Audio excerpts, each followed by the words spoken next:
faithfully delivering value, interpreting great books from around the world. Hi, this is Sally's Book Talk. Today, we're interpreting the book Why Haven't We Died Yet for you.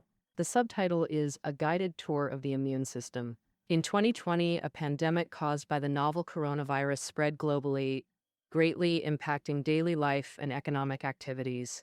In just half a year, tens of millions worldwide were infected with the coronavirus. Faster spreading variant viruses emerged in places like Malaysia and Vietnam. The coronavirus is a type of pathogen. Pathogens are microorganisms that cause infections in humans, including viruses, bacteria, fungi, and parasites. Long human history. Historically, pathogens like salmonella, rabies virus, and flu virus have threatened human survival. In 14th century Europe, the Black Death, caused by the bacterium Yersinia pestis, killed 25 million people, about one-third of Europe's population then. Despite such brutality from pathogens, humanity hasn't gone extinct. Most people survived and lived healthily. So why is that? Why haven't we died yet? This book answers that.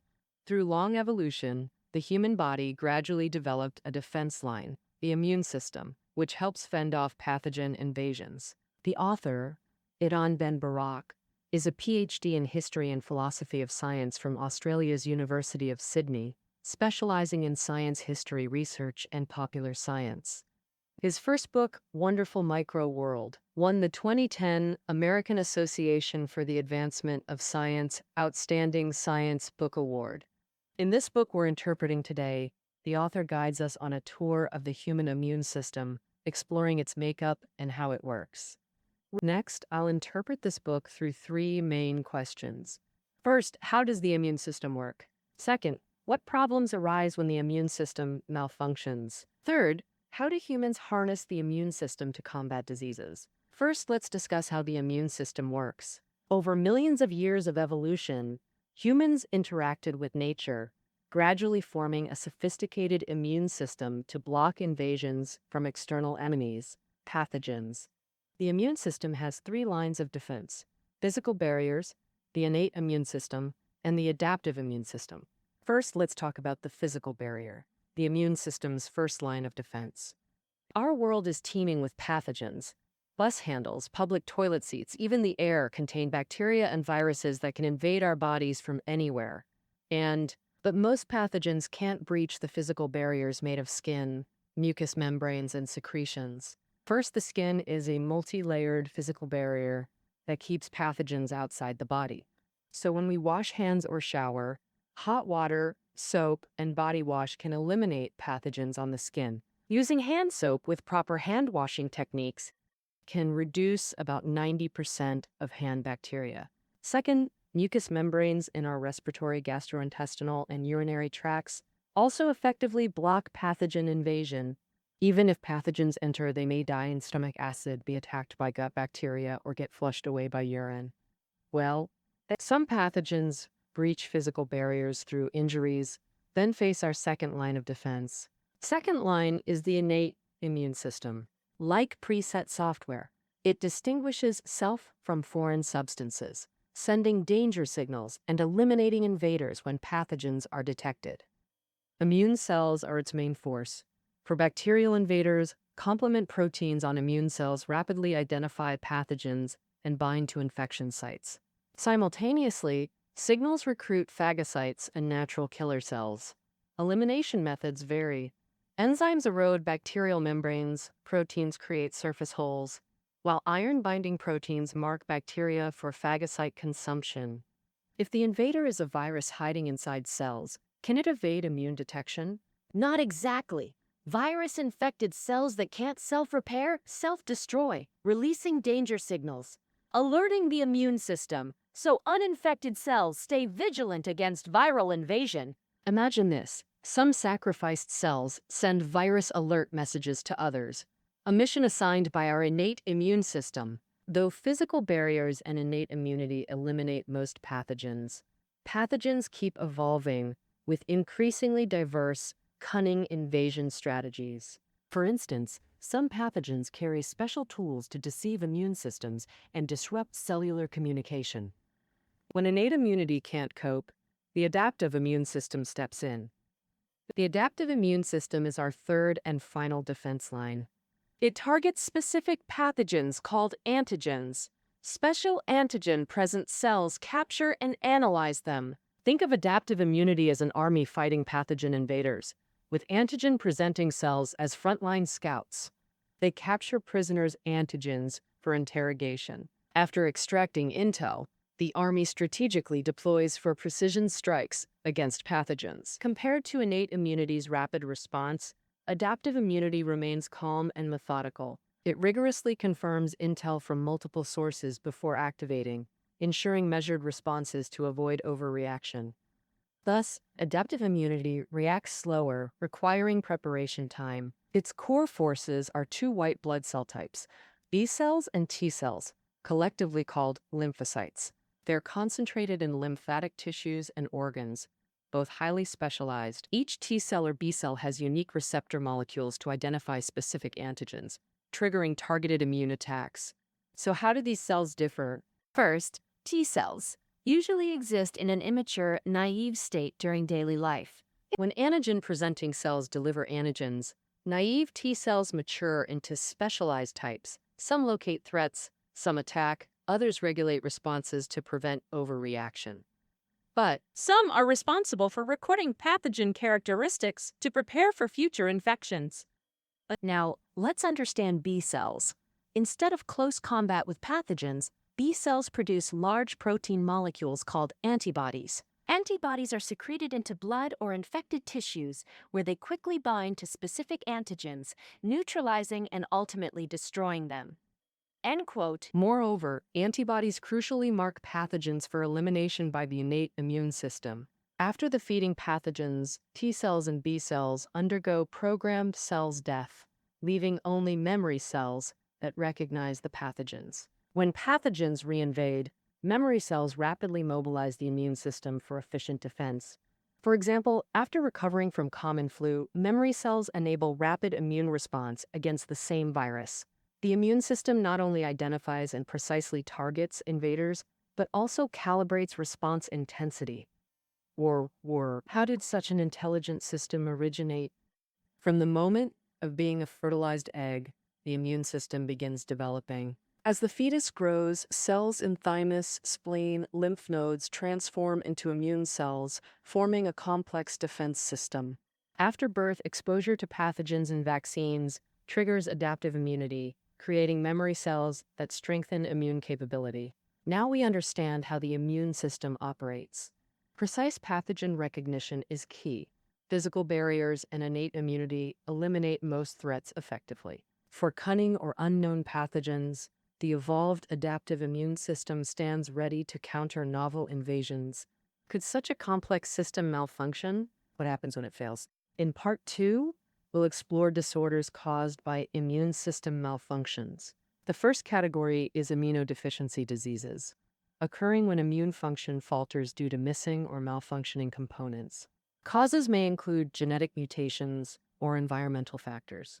With immunodeficiency, the body's resistance to pathogens plummets, leading to recurrent or severe infections. The prime example is AIDS, acquired immune deficiency syndrome caused by HIV, an extremely dangerous immunodeficiency disease. HIV attacks and destroys T cells, crippling immune function and triggering other infections. The second disorder from immune malfunction is inflammation.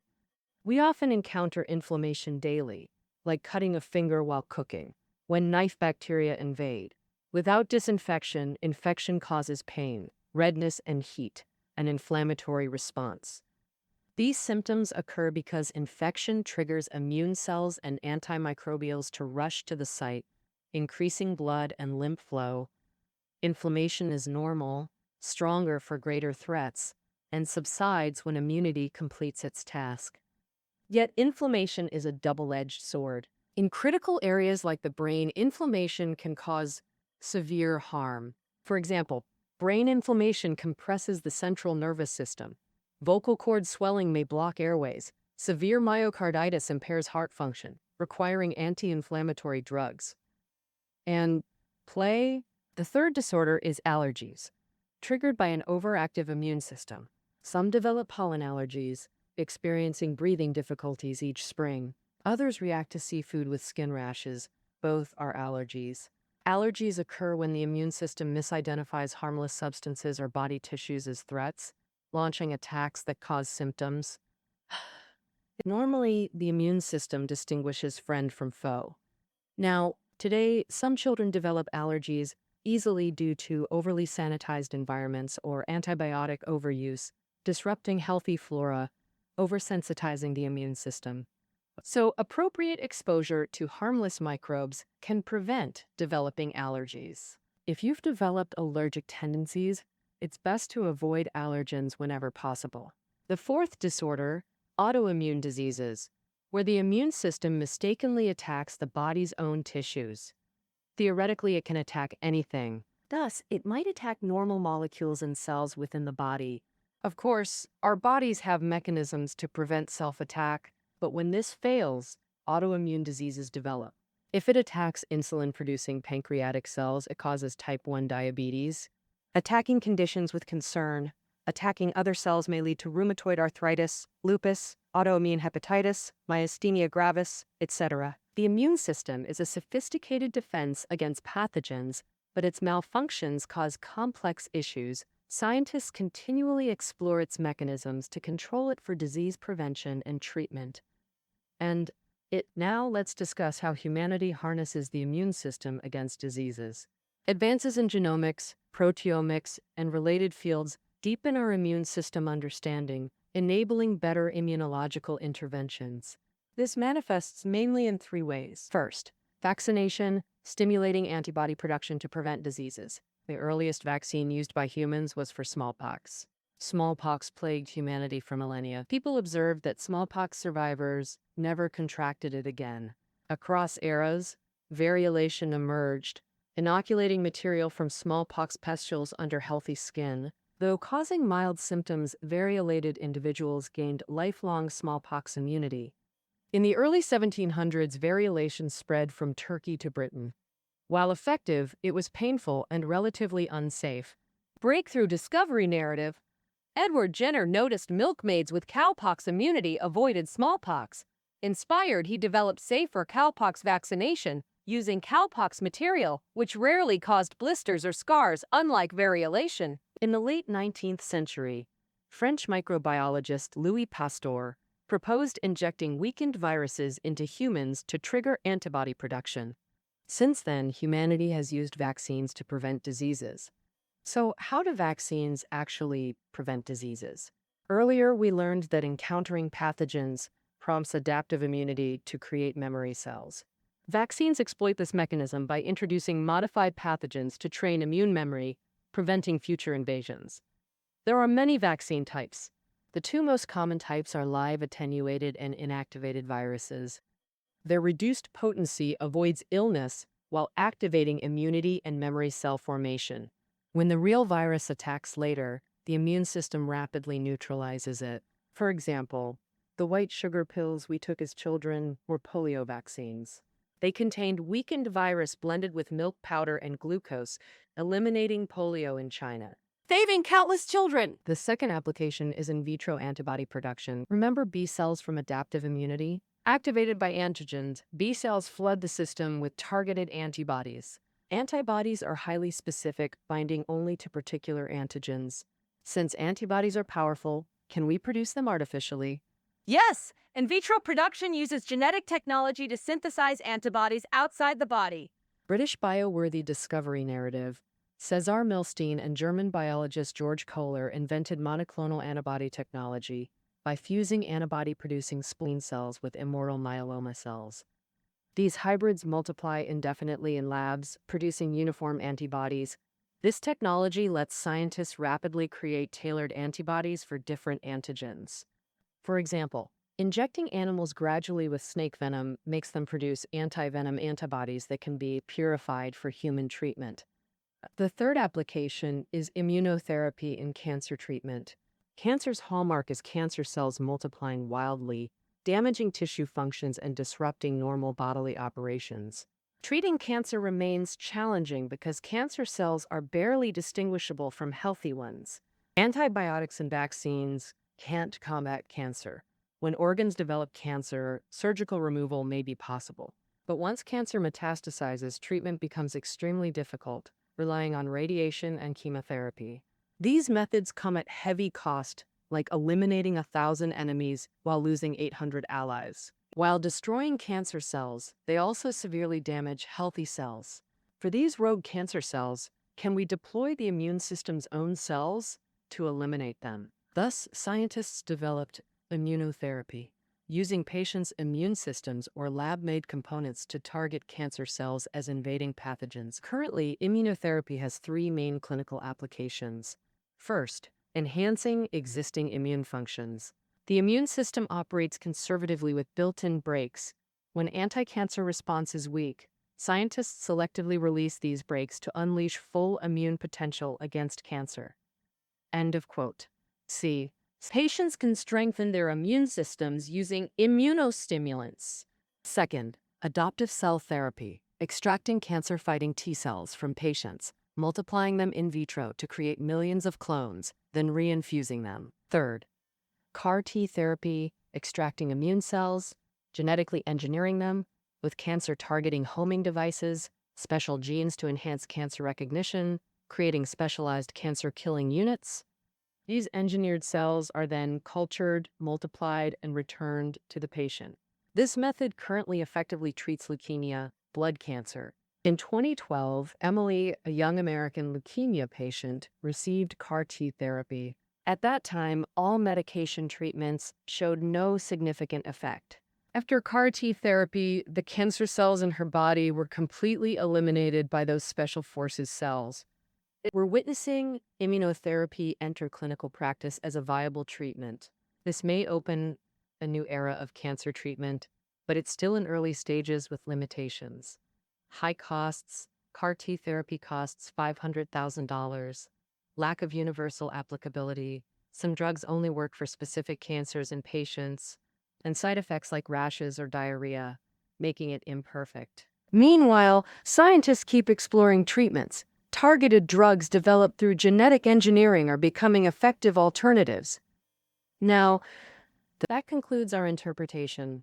The immune system not only protects us from illness, but also helps cure diseases. Now we can answer the book's title, Why Haven't We Died Yet? Through evolutionary triumph, humans developed a stable, complex immune system defending against pathogen invasions. Our immune system evolves, but viruses and bacteria also develop new survival strategies. For example, the novel coronavirus caught us unprepared. It breaches mucosal cells and runs rampant within the body. Thus, in this dangerous world, only by continually exploring immune mechanisms can we develop more weapons against pathogens and survive better on Earth. So why haven't we died yet? That concludes our interpretation of this book. Reading notes are below the audio. See you next time.